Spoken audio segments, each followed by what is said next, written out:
اعوذ باللہ من الشیطان الرجیم، بسم اللہ الرحمن الرحیم۔ سورۃ الحاقہ۔ سورۃ الحاقہ جو ہے یہ مکی ہے اور اس میں 52 آیتیں ہیں، یعنی 52 آیتیں ہیں اور اس میں 2 رکوع ہیں۔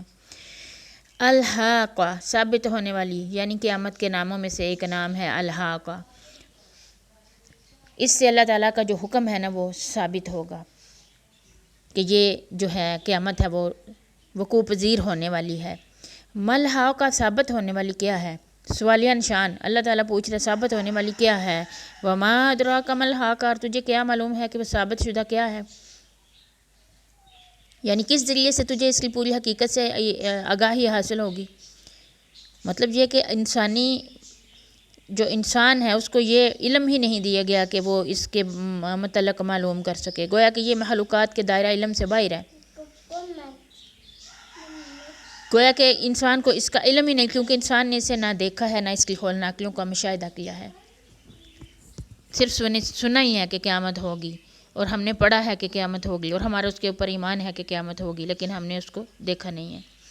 اس لیے ثابت شدہ کیا ہے؟ اللہ تعالیٰ بس ایک کوسچن مارک کر رہا ہے کہ تم لوگوں کو تو معلوم ہی نہیں ہے نا کہ ہوگا کیا۔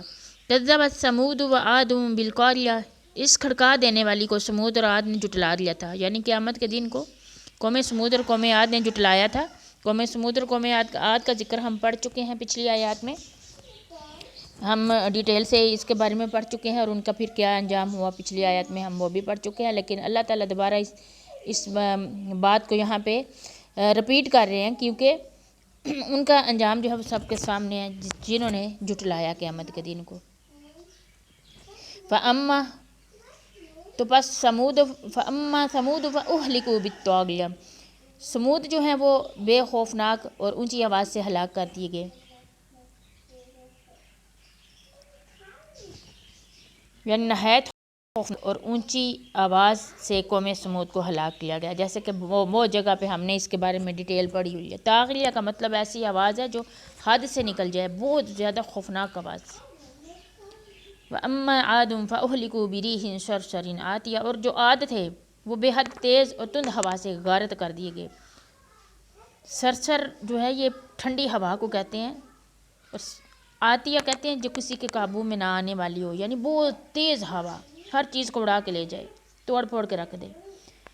نہایت تند اور تیز، پالے والی، سردی والی اور بے قابو ہوا کے ذریعے سے حضرت ہود علیہ السلام کی جو قوم تھی قوم عاد، اس کو ہلاک کیا گیا، اس کا ذکر ہے۔ سخرها علیہم سبع لیال و ثمانیۃ ایام، جسے ان پر لگاتار 7 رات اور 8 دن اللہ نے مسلط کر رکھا۔ حسوما فتر القوم فیہا سرعا کأنہم اعجاز نخل خاویہ، پس تم دیکھتے ہو کہ لوگ زمین پر اس طرح گر گئے جیسے کھجور کے کھوکھلے ہوئے تنے۔ حسم کے معنی ہے کاٹنا، جدا جدا کر، کسی چیز کو کاٹ کے چھوٹے چھوٹے ٹکڑے کر دینا۔ حسومن کا مطلب ہوتا ہے ایک کے بعد ایک، ایک کے بعد ایک۔ 7 دن اور 7 راتیں ان کے اوپر یہ تیز ہوا جس طرح چلی کہ ایک ایک جسم کے حصے کو ان کو کاٹ کوٹ کے رکھ دیا، زمین پر ایسے گر کے جیسے کھجور کے کھوکھلے تنے ہوتے ہیں۔ کھجور کا تنا بڑا کھوکھلا ہوتا ہے، بڑی آسانی سے وہ کٹ کٹ جاتا ہے، تو یہ ان کا انجام ہوا تھا۔ یہ تیز ہواؤں کا ان کے اوپر مسلط کیا گیا تھا عذاب، 7 دن اور 7 راتیں اور 8 دن تک ان کے اوپر وہ جاری رہا، اور اس نے ان کو کاٹ کاٹ کے رکھ دیا۔ فَهَلْ تَرَىٰ لَهُم مِّن بَاقِیَةٍ، کیا ان میں سے تجھے کوئی بھی باقی نظر آ رہا ہے؟ یعنی قوم لوط میں سے، کہ قوم لوط میں سے کوئی بھی باقی نہیں بچا، سب کے سب ہلاک ہو گئے تھے، پوری کی پوری قوم ہلاک ہو گئی تھی۔ وَجَاءَ فِرْعَوْنُ وَمَن قَبْلَهُ وَالْمُؤْتَفِكَاتُ بِالْخَاطِئَةِ، فرعون اور اس سے پہلے کے لوگ اور جن کی بستیاں الٹ دی گئیں، انہوں نے بھی تو خطائیں کی تھی۔ فرعون کا ذکر اللہ تعالیٰ نے فرمایا ہے، اور اس سے پہلے کے لوگ یعنی کہ یہی قوم عاد وغیرہ، قوم لوط وغیرہ جو ہیں، یا فرعون سے جو پہلے کی قوم تھی وہ، تو ان کی بستیاں بھی اللہ تعالیٰ نے الٹ کی۔ اللہ فرما رہے ہیں انہوں نے بھی یہی خطائیں کی تھی۔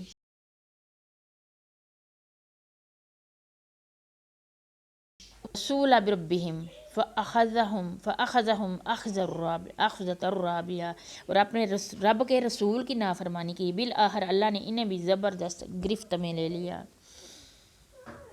ایسی گرفت جو دوسری قوموں کی گرفت سے زیادہ سخت تھی۔ اخذ رابیہ کا مطلب ہوتا ہے نہایت سخت گرفت، اللہ کا سخت عذاب پکڑ میں آ گئے وہ.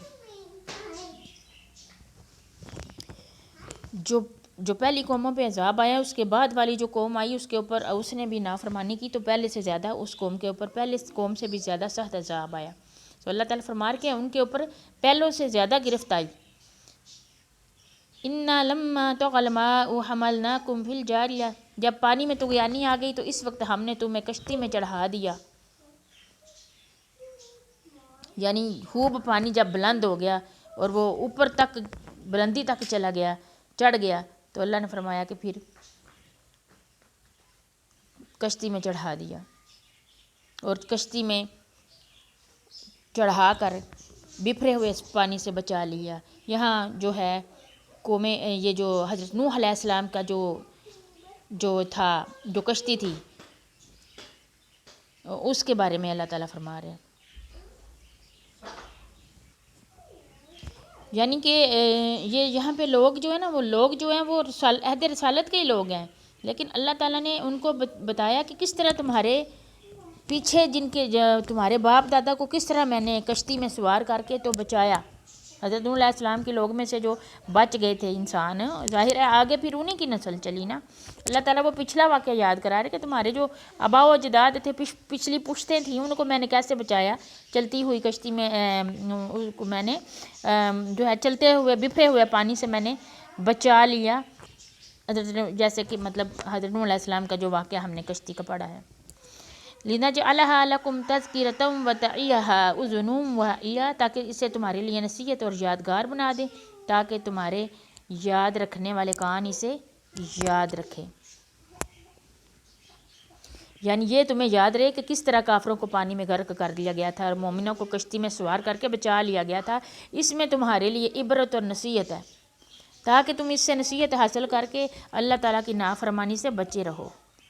اس لیے اللہ فرما رہا ہے میں نے ان لوگوں کو تمہاری عبرت اور نصیحت کے لیے یہ واقعہ میں نے بیان کیا ہے، اور ان لوگوں کو بھی اسی لیے بچایا جو نیک لوگ تھے وہ بچ گئے، اللہ نے انہیں بچا لیا. فَإِذَا نُخِخَ فِي الصُّورِ نَفْخَةٌ وَاحِدَةٌ، بس جب سور ایک پھونک ماری جائے گی، ایک واحد میں ایک ہی باری سور پھونکا جائے گا. یہ مکذبین کا انجام اللہ تعالیٰ بتا رہا ہے. الحاقہ یعنی قیامت کیسے واقع ہوگی، الحاقہ کیسے واقع ہوگی. حضرت اسرافیل علیہ السلام جو ہے وہ ایک پھونک ماریں گے تو قیامت آ جائے گی. وَحُمِلَتِ الْأَرْضُ وَالْجِبَالُ فَدُكَّتَا دَكَّةً وَاحِدَةً، اور زمین اور پہاڑ اٹھا لیے جائیں گے اور ایک ہی چوٹ میں ریزہ ریزہ کر دیے جائیں گے، یعنی اپنی جگہوں سے اٹھا لیے جائیں گے. پہاڑ جو ہے وہ اپنی جگہوں سے اٹھا لیے جائیں گے اور جہاں یہ ابھی جس وقت موجود ہیں یہاں سے ان کو اکھیڑ لیا جائے گا اللہ تعالیٰ کی قدرت سے. ریزہ ریزہ ہو جائیں گے یہ ایک ہی چوٹ میں، یعنی ایک ہی سور کے پھونکنے سے ہر چیز جو ہے وہ ریزہ ریزہ ہو جائے گی. فَيَوْمَئِذٍ وَقَعَتِ الْوَاقِعَةُ، اس دن قیامت برپا ہو جائے گی. وَانشَقَّتِ السَّمَاءُ فَهِيَ يَوْمَئِذٍ وَاهِيَةٌ، اور آسمان پھٹ جائے گا اور اس دن بالکل بے نور ہو جائے گا.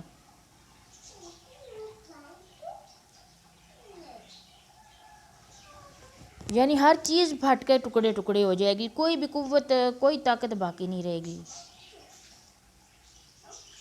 ظاہر ہے جب ایک بار سور پھونکا جاتا ہے اور جب کوئی چیز ٹکڑے ٹکڑے ہو جاتی ہے تو پھر اس میں قوت اور استحکام باقی نہیں رہتا. تو اسی طرح آسمان کا بھی آسمانی جو ہے یعنی آسمان تو ٹکڑے ہو جائیں گے نا، اور پہاڑ بھی اٹھا لیے جائیں گے. وَالْمَلَكُ عَلَىٰ أَرْجَائِهَا، اور اس کے کناروں پر فرشتے ہوں گے. وَيَحْمِلُ عَرْشَ رَبِّكَ فَوْقَهُمْ يَوْمَئِذٍ ثَمَانِيَةٌ، اور تیرے پروردگار کا عرش اس دن 8 فرشتے اپنے اوپر اٹھائے ہوئے ہوں گے. آسمان اٹھا لیا جائے گا، آسمان ٹکڑے ٹکڑے ہو جائے گا تو پھر آسمانی مخلوق یعنی فرشتے کہاں ہوں گے؟ تو فرمایا وہ آسمانوں کے کناروں پر ہوں گے. اس کا ایک تو یہ مطلب ہو سکتا ہے کہ فرشتے آسمان پھٹنے سے پہلے ہی اللہ کے حکم سے زمین پر آ جائیں گے. تو گویا فرشتے جو ہے وہ دنیا کے کنارے پر ہوں گے، یا پھر یہ مطلب ہو سکتا ہے کہ آسمان ٹوٹ پھوٹ کا شکار ہو کر مختلف ٹکڑوں میں تقسیم ہو جائے گا، تو ان ٹکڑوں پر جو زمین کے کناروں میں ہوں گے اور ثابت ہوں گے، یہ فرشتے ان کے اوپر ہوں گے، اور ان مخصوص فرشتوں نے عرش الہی کو اپنے سروں کے اوپر اٹھایا ہوا ہوگا۔ یہ بھی ممکن ہے کہ اس عرش سے مراد وہ عرش ہو جو فیصلوں کے لیے زمین پر رکھا جائے گا، جس پر اللہ تعالیٰ نزول فرمائے گا، جس پر رب ذوالجلال نزول فرمائیں گے، یہ اس عرش کی بات ہو رہی ہے۔ اس کو 8 فرشتے اٹھائے ہوئے ہوں گے۔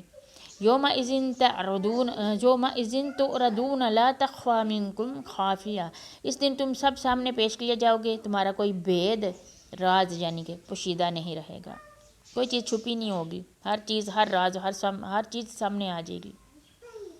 یہ پیشی اس لیے نہیں ہوگی انسان کی کہ اللہ تعالیٰ جانتا ہی کچھ بھی نہیں ہے، وہ تو سب جانتا ہے نا، لیکن یہ پیشی خود انسانوں پر حجت قائم کرنے کے لیے ہوگی کہ انسانوں کو پتہ چل جائے کہ انہوں نے کیا ہوا ہے، ورنہ اللہ تعالیٰ سے تو کوئی بھی چیز پوشیدہ نہیں ہے نا، کوئی بھی چیز جو ہے وہ اس کے لیے راز نہیں ہے، لوگوں کی حجت کے لیے۔ لوگ کہتے تھے نا کہ کب ہوگی، کہاں ہوگی قیامت، ہو ہی نہیں سکتا کہ ہمارے نامہ اعمال دوبارہ سامنے آئیں، تو یہ ان کے لیے ہے کہ اللہ فرماتے تمہارا کوئی بھی راز پوشیدہ نہیں، چھپا ہوا نہیں رہے گا۔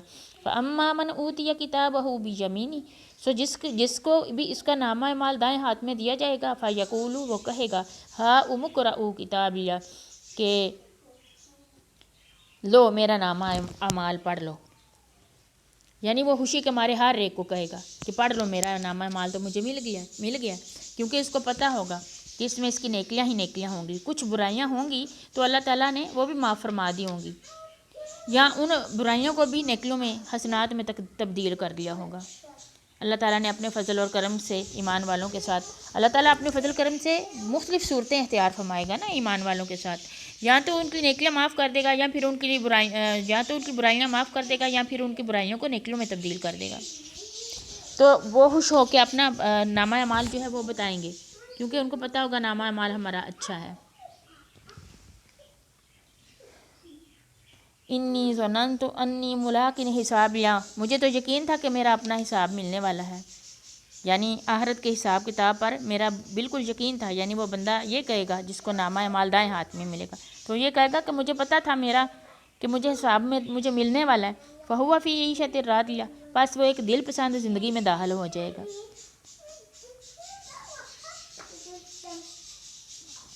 دل پسند زندگی کون سی ہے؟ فی جنت عالیہ، بلند اور بالا جنت میں، جنت میں مختلف درجات ہوں گے، ہر درجے کے درمیان بہت فاصلہ ہوگا، جیسے مجاہدین کے بارے میں رسول اللہ صلی اللہ علیہ وآلہ وسلم نے فرمایا ہے کہ جنت میں 100 درجے ہیں جو اللہ نے مجاہدین نے فی سبیل اللہ کے لیے تیار کیے ہوئے ہیں، اور 2 درجوں کے درمیان زمین اور آسمان جتنا فاصلہ ہوگا۔ جنت کے 100 درجے اللہ نے صرف جو اللہ کے راستے میں جہاد کرنے، صرف ان کے لیے اللہ نے 100 درجے تیار کیے ہوئے ہیں، تو ایک درجے سے دوسرے کے درمیان زمین اور آسمان کے جتنا فاصلہ ہوگا، جتنا زمین اور آسمان کے درمیان ہے۔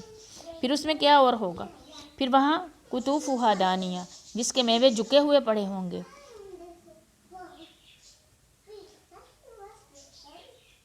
یعنی اتنے میوے اس کے قریب ہوں گے کہ کوئی لیٹے لیٹے بھی توڑنا چاہے گا تو وہ ممکن ہو جائے گا۔ توڑے ہوئے پھل،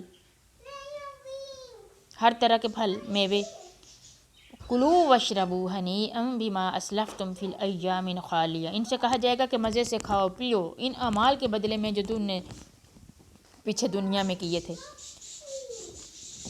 یعنی دنیا میں اعمال صالحہ کا ان کو یہ جنت میں صلہ ملے گا، اور ان کو کہا جائے گا کہ تم لوگ جی بھر کے کھاؤ، یہ تمہارا انعام ہے، دنیا میں اچھے کام کرتے رہے تھے، یہ ان کا بدلہ ہے۔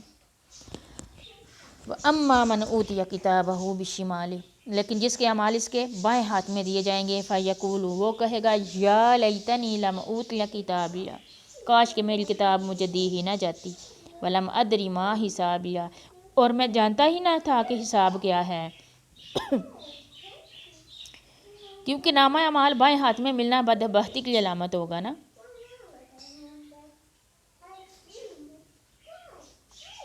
اس لیے وہ اس کو یہ ہوگا کہ کاش مجھے میرا نامہ اعمال بتایا ہی نہ جاتا، کیونکہ سارا حساب کتاب تو ان کے خلاف ہوگا نا، ان کے اعمال کے مطابق ہوگا، تو وہ کہے گا کہ کاش مجھے میرا نامہ اعمال دیا ہی نہ جاتا، نہ میں جانتا کہ یہ کیا چیز ہے۔ یا لیتہا کانت القاضیہ، کاش کہ موت میرا تمام کام ہی تمام کر دیتی، یعنی موت ایک آخری فیصلہ ہوتا، دوبارہ زندہ نہ کیا جاتا میں، اور نہ میں یہ دن دیکھتا۔ اس کا یہی دل ہوتا کہ بس موت آئی تو بس اس کے بعد دوبارہ نہ میں اٹھایا جاتا، اور اس کا ایمان بھی یہی تھا دنیا میں کہ مجھے نہیں اٹھایا جائے گا، تبھی تو یہ معاملے پیش آئے اس کے ساتھ، دنیا میں ہی وہ انکاری تھا دوبارہ زندہ ہونے پہ، تو اس دن میں وہ کہے گا کہ کاش پھر موت ہی میرا سارا کام تمام کر دیتی، نہ میں دوبارہ زندہ کیا جاتا، نہ یہ دن میں دیکھتا۔ ما اغنی عنی مالیہ، میرے مال میں نے بھی مجھے کچھ نفع نہ دیا، دنیا میں وہ گن گن کے رکھتا تھا، سنبھال کے رکھتا تھا، تو آج وہ مال کدھر گیا؟ وہ نہ دنیا میں اس کا فائدہ آیا، نہ آخرت میں اس کا فائدہ، دنیا میں تو شاید اس کو وقتی فائدہ مل گیا ہو، لیکن ایک فنا ہونے والی چیز تھی، وہ فنا ہو گئی، اور آخرت میں بھی اس کے کسی کام نہ آئی۔ ہلک عنی سلطانیہ، یہ میرا غلبہ بھی مجھ سے جاتا رہا، یعنی جس طرح میرا مال میرے کام نہیں آیا، اس طرح میرا مرتبہ، میری سلطنت، میری حکومت بھی میرے کوئی کام نہ آئی، میں تو سلطان تھا، میں تو حکومت میں تھا، تو میرا تو اثر و رسوخ تھا، اثر و رسوخ بھی میرا آج کام نہیں آیا، اور آج میں اکیلا ہی یہاں سزا بھگتنے پر مجبور ہوں۔ خذوہ فغلوہ، حکم ہوگا اسے پکڑ لو پھر اسے توق پہنا دو، اللہ تعالیٰ پھر فرشتوں کو حکم دے گا۔ ثم الجحیم صلوہ، پھر اسے دوزخ میں ڈال دو، یہ اللہ تعالیٰ ملائکہ کو حکم دیں گے، جو جہنم کے فرشتے ہوں گے ان کو اللہ تعالیٰ حکم دے گا کہ پکڑو اس کو ڈال دو دوزخ میں۔ ثم فی سلسلۃ ذرعها 70 ذراعا فاسلکوہ، پھر اسے ایسے زنجیر میں جس کی پیمائش 70 ہاتھ کی ہے اس میں اس کو جکڑ دیا جائے گا۔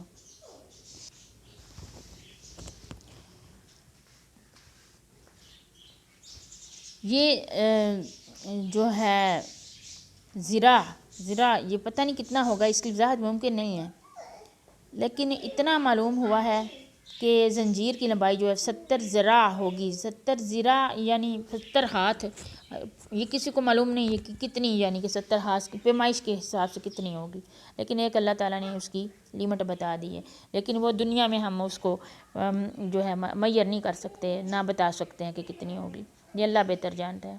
انہ کان لا یؤمن باللہ العظیم، بے شک یہ عظمت والے اللہ پر ایمان نہیں رکھتے تھے، یہ ان کی وجہ سے یہ ان کا جرم ہے، اسی لیے تو ان کے ساتھ یہ ہو رہا ہے کہ وہ اللہ پہ ایمان نہیں تھے لاتے۔ ولا یحض علی طعام المسکین، مسکین کو کھانا کھلانے کی رغبت نہیں تھے دلاتے،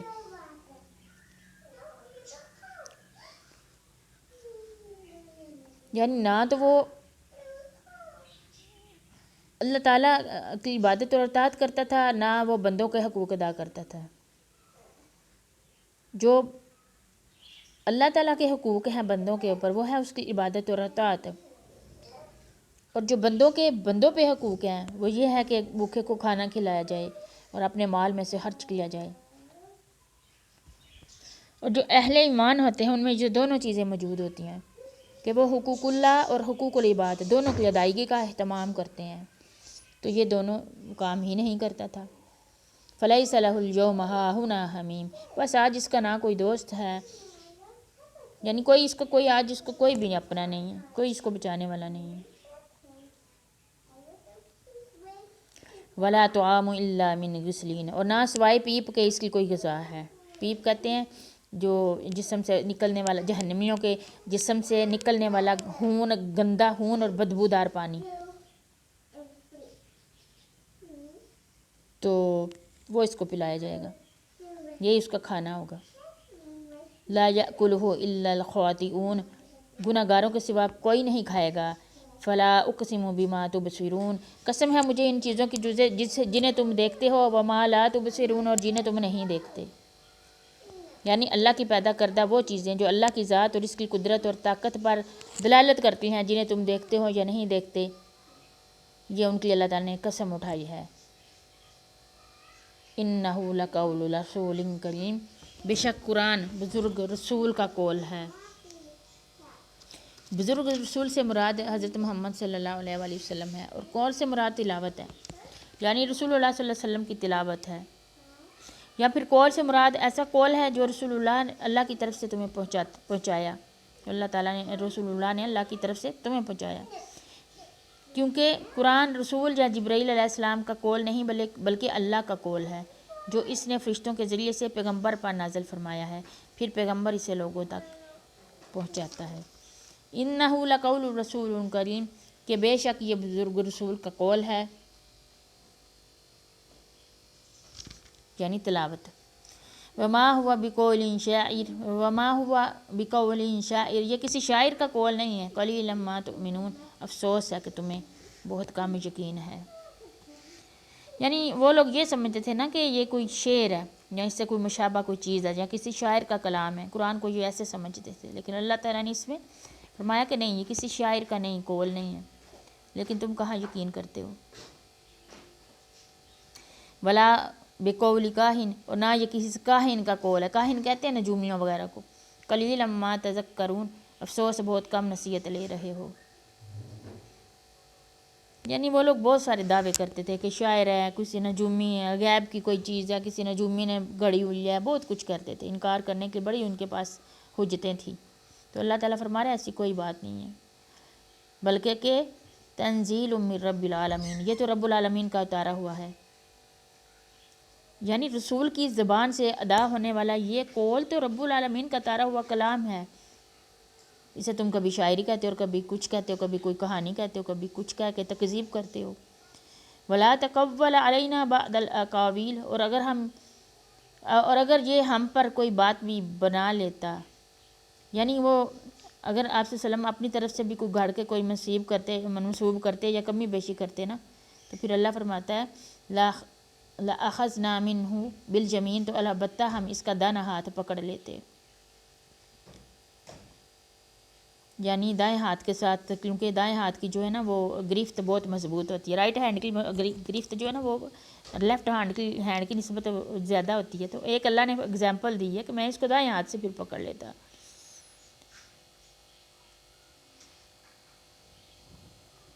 یعنی یہ آپ صلی اللہ علیہ وسلم کی صداقت کے لیے اللہ تعالیٰ نے وہ ایک مطلب ایک صداقت کا ایک بتایا ہے نا کہ آپ صلی اللہ علیہ وسلم جو ہے وہ سچے انسان ہیں، صداقت کا اظہار کیا اللہ تعالیٰ نے، کہ اگر انہوں نے بھی آپ صلی اللہ علیہ وسلم اپنی طرف سے بھی اس میں کچھ ڈال دیتے، کمی بیشی کر لیتے، تو میں اس کو سیدھے ہاتھ سے پکڑتا ان کو، میں پھر ثم لقطعنا منہ الوتین، پھر اس کی شہرہ کاٹ دیتے۔ یہ سزا خاص نبی کریم صلی اللہ علیہ وسلم کے ضمن میں بیان کی گئی ہے، جس سے مقصد یہ ہے کہ آپ کی صداقت جو ہے نا وہ اس پہ کوئی شک نہیں کیا جا سکتا۔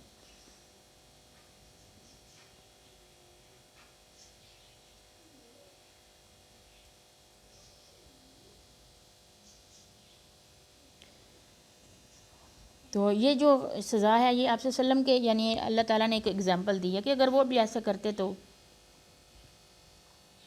جو ہے ہم اس کو پکڑتے۔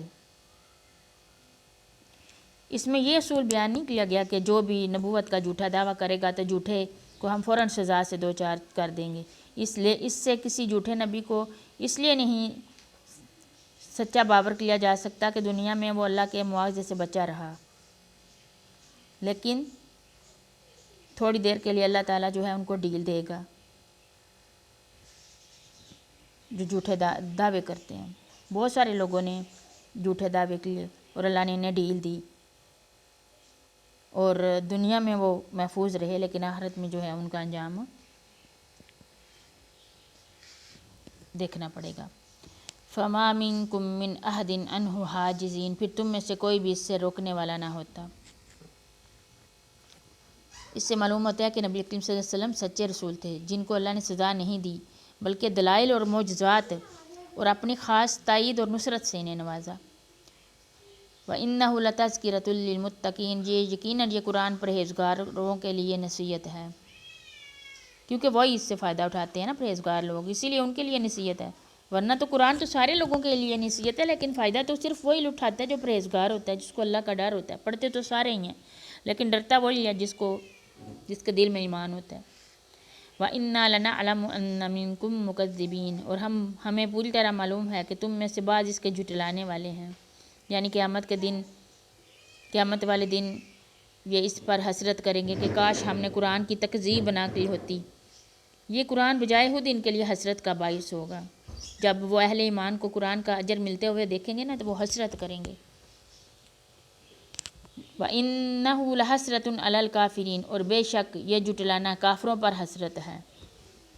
کافر جو ہیں وہ پھر دیکھیں گے کہ دوسروں کو تو اجر مل رہا ہے اس کا، قرآن کا عمل کرنے کا، تو وہ اس کے اوپر بھی حسرت کریں گے۔ وَإِنَّهُ لِحَقُّ الْيَقِينِ، اور بے شک اور شبہ، بغیر شک اور شبہ کے یہ یقینی ایک حق ہے، یعنی قرآن پاک۔ فَسَبِّحْ بِاسْمِ رَبِّكَ الْعَظِيمِ، پس تو اپنے رب عظیم کی پاکی بیان کر۔ یعنی قرآن کا اللہ کی طرف سے ہونا بالکل بے یقینی چیز ہے، اس میں شک کی کوئی گنجائش نہیں ہے۔ یا پھر قیامت کی متعلق جو خبر ہے وہ سچ ہے اور حق ہے۔